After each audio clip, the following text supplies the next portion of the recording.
Logos quiz 2025 പാഠഭാഗങ്ങൾ ന്യായാധിപന്മാരുടെ പുസ്തകം 11-ാം അധ്യായം 1 മുതലുള്ള വാക്യങ്ങൾ.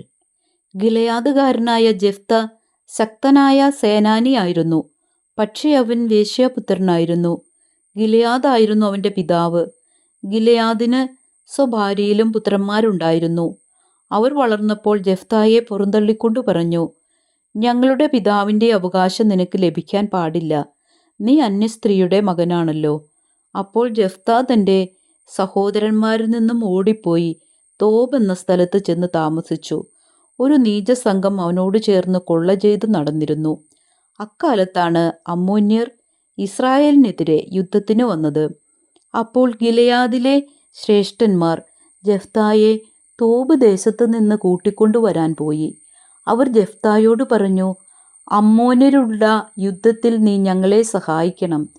ജെഫ്ത ഗിലെയാദിലെ ശ്രേഷ്ഠന്മാരോട് ചോദിച്ചു, നിങ്ങൾ എന്നെ വെറുക്കുകയും എൻ്റെ പിതാവിൻ്റെ ഭവനത്തിൽ നിന്ന് അടിച്ചിറക്കുകയും ചെയ്തില്ലേ? അപകടത്തിൽപ്പെട്ടപ്പോൾ നിങ്ങൾ എൻ്റെ അടുക്കൽ വന്നിരിക്കുന്നുവോ? ശ്രേഷ്ഠന്മാർ ജെഫ്തായോട് പറഞ്ഞു, നീ ഞങ്ങളോടുകൂടെ വന്ന് അമ്മോന്യരോട് യുദ്ധം ചെയ്യേണ്ടതിനും ഗിലെയാദ് നിവാസികളായ ഞങ്ങളെല്ലാവരുടെയും നേതാവായിരിക്കേണ്ടതിനും തന്നെയാണ് ഞങ്ങൾ നിന്റെ അടുത്തേക്ക് വന്നിരിക്കുന്നത്. ജെഫ്ത അവരോട് പറഞ്ഞു, അമ്മോന്യരോട് പോരാടാൻ നിങ്ങൾ എന്നെ കൊണ്ടുപോകുകയും കർത്താവ് അവരെ എനിക്ക് ഏൽപ്പിച്ചു തരികയും ചെയ്താൽ ഞാൻ നിങ്ങളുടെ നേതാവാകും. ശ്രേഷ്ഠന്മാർ പ്രതിവചിച്ചു, കർത്താവ് നമുക്ക് സാക്ഷിയായിരിക്കട്ടെ, നീ പറയുന്നത് പോലെ ഞങ്ങൾ ചെയ്യും, തീർച്ച. അവൻ ഗിലെയാദിലെ ശ്രേഷ്ഠന്മാരോടുകൂടെ പോയി. ജനം അവനെ നേതാവായി സ്വീകരിച്ചു. മിസ്പായിൽ കർത്താവിൻ്റെ മുമ്പിൽ വെച്ച് ജെഫ്ത ജനങ്ങളോട് സംസാരിച്ചു. ജെഫ്ത ദൂതന്മാരെ അയച്ച് അമ്മോന്യ രാജാവിനോട് ചോദിച്ചു, എൻ്റെ ദേശത്തോട് യുദ്ധം ചെയ്യാൻ നിനക്ക് എന്നോട് എന്താണ് വിരോധം? അമ്മോന്യ രാജാവ് ജെഫ്തായുടെ ദൂതന്മാരോട് പറഞ്ഞു, ഇസ്രായേൽ ജനം ഈജിപ്തിൽ നിന്നും വന്നപ്പോൾ അർണോൻ മുതൽ ജാബോക്കും ജോർദാൻ വരെയുള്ള എൻ്റെ സ്ഥലം കൈവശപ്പെടുത്തി. അതിപ്പോൾ യുദ്ധം കൂടാതെ എനിക്ക് തിരികെ കിട്ടണം. ജെഫ്ത വീണ്ടും ദൂതന്മാരെ അയച്ച് അമ്മോന്യ രാജാവിനോട് പറഞ്ഞു, ജെഫ്ത ഇങ്ങനെ അറിയിക്കുന്നു, മൊവാബ്യരുടെയോ അമ്മോന്യരുടെയോ ദേശം ഇസ്രായേൽ കൈയടക്കിയില്ല. അവർ ഈജിപ്തിൽ നിന്നും വരും വഴി മരുഭൂമിയിൽ കൂടി ചെങ്കടൽ വരെയും അവിടെ നിന്ന് കാദേശ് വരെയും എത്തി. ഇസ്രായേൽ അന്ന് ഏദോം രാജാവിനോട് ദൂതന്മാർ വഴി നിന്റെ ദേശത്തിലൂടെ കടന്നു പോകാൻ തങ്ങളെ അനുവദിക്കണമെന്ന് അപേക്ഷിച്ചു. പക്ഷേ അവൻ അത് സമ്മതിച്ചില്ല. മൊവാബ് രാജാവിനോടും അവർ ആളയച്ചു പറഞ്ഞു, അവനും സമ്മതിച്ചില്ല. അതിനാൽ ഇസ്രായേൽ കാദേശിൽ തന്നെ താമസിച്ചു. അവർ മരുഭൂമിയിലൂടെ യാത്ര ചെയ്തു. ഏദോമും മൊവാബും ചുറ്റി മൊവാബിന് കിഴക്കെത്തി. അർണോന്റെ മറുകര താവളമടിച്ചു. മൊവാബിൽ അവർ പ്രവേശിച്ചതേയില്ല. മൊവാബിൻ്റെ അതിർത്തി അർണോൻ ആണല്ലോ. ഇസ്രായേൽ ഹെഷ്ബോണിലെ അമോര്യ രാജാവായ സീഹോന്റെ അടുക്കൽ ദൂതന്മാരെ അയച്ച് നിങ്ങളുടെ ദേശത്തുകൂടി ഞങ്ങളുടെ സ്ഥലത്തേക്ക് പോകാൻ അനുവദിക്കണമെന്ന് അപേക്ഷിച്ചു. എന്നാൽ തൻ്റെ ദേശത്തോടുകൂടി ഇസ്രായേലിനെ കടത്തിവിടാൻ സീഹോന് വിശ്വാസം വന്നില്ല. മാത്രമല്ല, സീഹോൻ ജനങ്ങളെയെല്ലാം ഒന്നിച്ചുകൂട്ടി യാഹാസിൽ താവളമടിച്ചു. ഇസ്രായേലിനോട് പൊരുതി. ഇസ്രായേലിൻ്റെ ദൈവമായ കർത്താവ് സീഹോനെയും അവൻ്റെ ജനത്തെയും ഇസ്രായേൽക്കാരുടെ കയ്യിൽ ഏൽപ്പിച്ചു. ഇസ്രായേൽ അവരെ പരാജയപ്പെടുത്തി.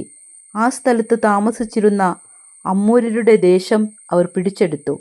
അർണോൻ മുതൽ ജാബോക്ക് വരെയും മരുഭൂമി മുതൽ ജോർദാൻ വരെയുമുള്ള അമ്മോര്യരുടെ ദേശം മുഴുവൻ കൈവശപ്പെടുത്തി.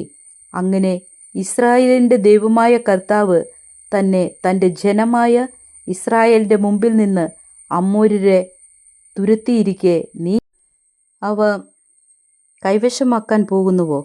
നിന്റെ ദൈവമായ കെമോഷ് നിനക്ക് തരുന്നത് നീ കൈവശം വയ്ക്കുന്നില്ലേ? ഞങ്ങളുടെ ദൈവമായ കർത്താവ് ഞങ്ങൾക്ക് ഒഴിപ്പിച്ചു തരുന്നതൊക്കെ ഞങ്ങൾ കൈവശമാക്കും. മൊവാബ് രാജാവായ സിപ്പോറിൻ്റെ പുത്രൻ ബാലാക്കിനേക്കാൾ ശ്രേഷ്ഠനാണോ നീ? അവൻ എപ്പോഴെങ്കിലും ഇസ്രായേലിനെ എതിർത്തിട്ടുണ്ടോ? അവർക്കെതിരെ യുദ്ധത്തിനിറങ്ങിയിട്ടുണ്ടോ? ഇസ്രായേൽ ഹെഷ്ബോണിലും അതിൻ്റെ ഗ്രാമങ്ങളിലും അരോവറിലും അതിൻ്റെ ഗ്രാമങ്ങളിലും അർണോൻ തീരത്തുള്ള എല്ലാ പട്ടണങ്ങളിലും 300 വർഷം താമസിച്ച കാലത്ത് നീ എന്തുകൊണ്ട് അവ വീണ്ടെടുത്തില്ല?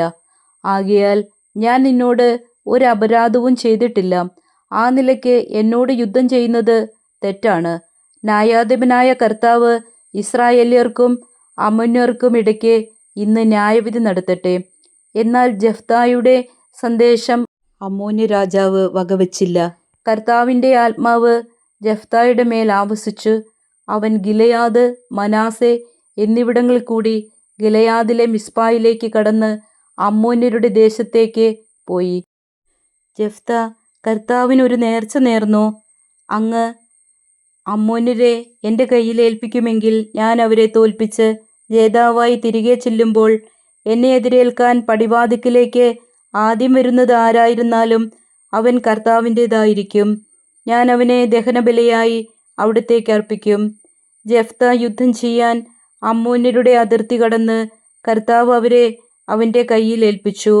അരോവർ മുതൽ മിന്നത്തിനു സമീപം വരെയും ആബേൽ കെരാമീം വരെയും 20 പട്ടണങ്ങളിൽ അവൻ അവരെ വകവരുത്തി.